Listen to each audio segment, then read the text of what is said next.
With Chris from Joe's Deli, and we are making a great chicken under a brick dish. Yes, all right. So here's what we have. We've had it marinating, like I said, preferably overnight. What we're going to do, or if you're at home and using your charcoal grill or gas grill, you would preheat it to, medium high.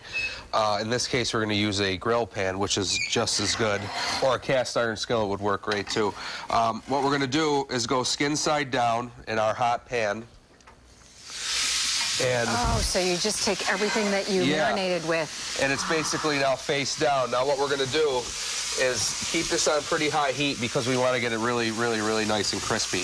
Okay. And here's where your brick would come in. You're going to take your brick and weigh it down. And now what's going to happen is it's going to really press the skin against there and, basically turn it as crispy as can be. What if you took the skin off just for fat's sake and just put the marinade on the regular, on the chicken meat? Would you get the same kind of flavor, and would it go in? It would actually, it would be just as flavorful. I would still use the brick because what you're going to do is now be pressing the actual chicken breast or the chicken meat against the pan, and that actually might start to get crispy and nice too. So you would just have to make sure it doesn't dry out, And how do you do that? Keep a good close eye on it. So what we're going to do, we have it here. It's going to be nice and high. And what I want to do is go, a minute or two, and then I'll turn it, like I'll show you that. But basically, when you're cooking like this, the less you mess with it, the better. As if you're searing a piece of meat or searing like a piece of fish or anything. Don't put it in the pan and keep turning it around and flipping it. You want to let it sit, and that's what's going to help it caramelize and become very nice. Do you pour any of the leftover stuff on top? I actually am. That's a good point. What I'm going to do is after I flip it and put it skin side up, I'm going to pour the rest of the marinade on it, and I'm going to put a little bit of fresh parsley on as well. I don't want to put that on now because I don't want it to burn. Okay. So what I'm going to do is just turn it like this. Now you're going to get bits and pieces of your marinade and the capers and garlic. Now, why did you shift it like that? Just out of habit. Anytime I'm grilling something, I always try and put the grill marks in there, even though that doesn't matter. It's just habit, something I've been doing for years. And with a grill, though, you may lose some of the marinade. Yeah, that's why I actually put the garlic powder and the onion powder in there too, because that's going to adhere to the chicken very well. Now, a lot of times and a lot of recipes don't call for fresh and the powder. Right. That's just something I do just so you could really reinforce what you're putting on. Exactly.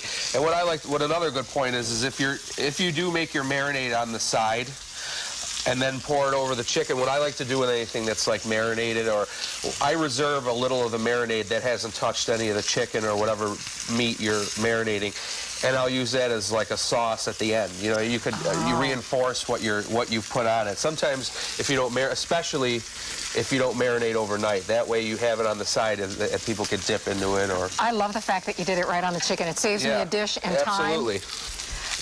And so how long, if you're cooking this at home, how long do you keep it on there? You're talking 45 minutes. Well, in the pan, I would let it go a little longer.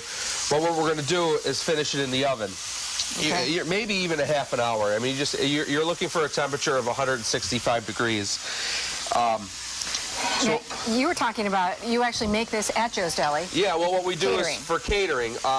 We have a lot of outdoor catering events, especially in the summer, and we have a large charcoal grill that we like to use. So we like to do this, or as I've done before on the show, the beer can chicken. That was delicious. Anything, anything with a brick or a beer can, I suppose. You know what I mean? I'm all for that as well. Yeah. Okay, we have about 40 seconds left, 50 seconds left. So what I'm going to do is I have a little fresh parsley.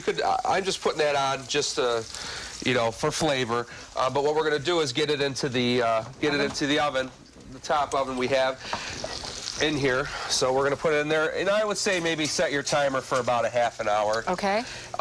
Do you need a thermometer for this type of thing, chicken? You could, but I just go by touch. If you put a little slit in by the thigh and the leg and the juice runs clear, or if it just comes right off the bone, you're good to go. Oh, that means it's done when the juice runs clear? Yep. Okay, so, and then what does it look like when it's done? Right here, this is exactly what it looks like right here. I have another one. If you guys could smell what it smells like here in the studio. Here's the brick that's been on the whole way. The brick is very hot now, but that's exactly what you're looking for with the chicken under the brick. Nice, crisp skin. That is amazing. Cuts the cooking time down a little bit. And what would you recommend serving this with? Actually, what we're doing next, our panzanella salad, which is a bread salad, or any grilled vegetables would be nice. It's a nice, healthy... Excellent tease for our second helping. Yeah, right. All right. Thank you. Chris, thanks so much. Right on. We're going to go back to Allie.